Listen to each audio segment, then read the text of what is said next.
So the tension in that scene, like it's only 3 people, it's one location, but the tension was so high, and part of that was because of the strength of the performances there. There was so much tension and awkwardness on the screen. What was it like in the room with the actors? Because it's such a heightened emotional film that it seems like at cut, it's not like, I mean, maybe they just went to like, okay, well, let's have a drink and normal and then back up. What was that like?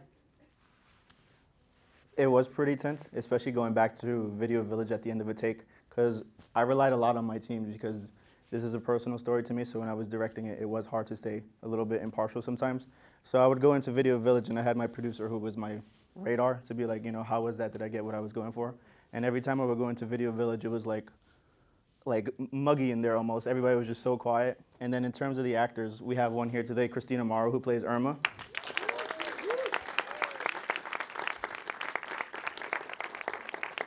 And really quick shout out to my other 2 performers, Maria Jimena Gastelum, who plays Melissa, and then the little girl, Jasmine Valenzuela, who plays Lydia.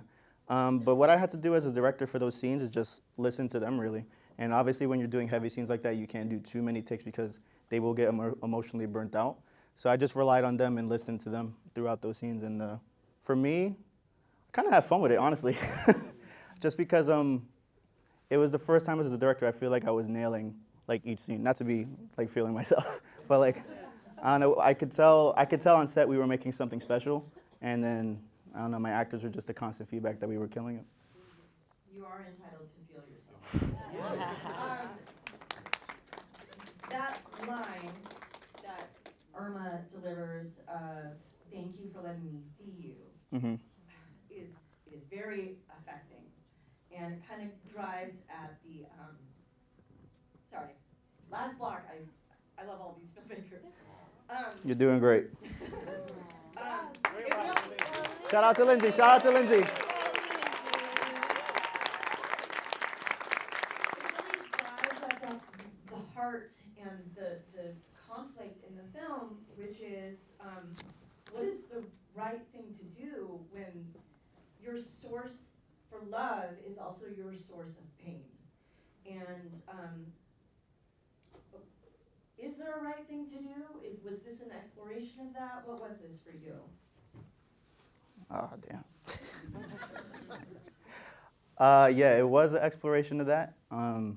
I think you mentioned the key word there. This film is about love, just because I know we play with some horror elements and like the drama of it, but at the end of the day, I wanted to focus on the love between these 2 characters because that's the only reason the tension works. If this was just like 2 people fighting, I don't think you would really care. You have to feel the love the entire time. So that was the focus there. And in terms of the line, me and Christina talked a lot about moments where you're in pain with somebody you love, and we talked a lot about how sometimes love isn't enough between 2 people, and sometimes you have to let them go. So even when you're in the midst of those arguments with somebody, or in the midst of those moments of pain, sometimes you can kind of step out of it and take perspective about how much you love them. And it was honestly something that I had said throughout the making of this film. I was going through a personal challenge. I went through my first breakup making this film, and it was something I had told her, honestly, when I was going through a moment of pain. I said, I'm so glad I got to see you. But I knew when I said that, that would be the last time that I saw her. And so after going through that, Irma kind of clicked in my head, because the big thing that I was always exploring is I couldn't really understand my mom and my grandmother's relationship when I was growing up, just because, I mean, you see a little bit of it on screen, but I couldn't understand why there was love there. Because as a kid, I kind of saw mostly fear and rage. As an adult reflecting on it, I understand the whole time that there was love there. So that's why they kind of went back and forth no matter how much they were fighting. So it was just exploring what love looks like between my mom and my grandmother.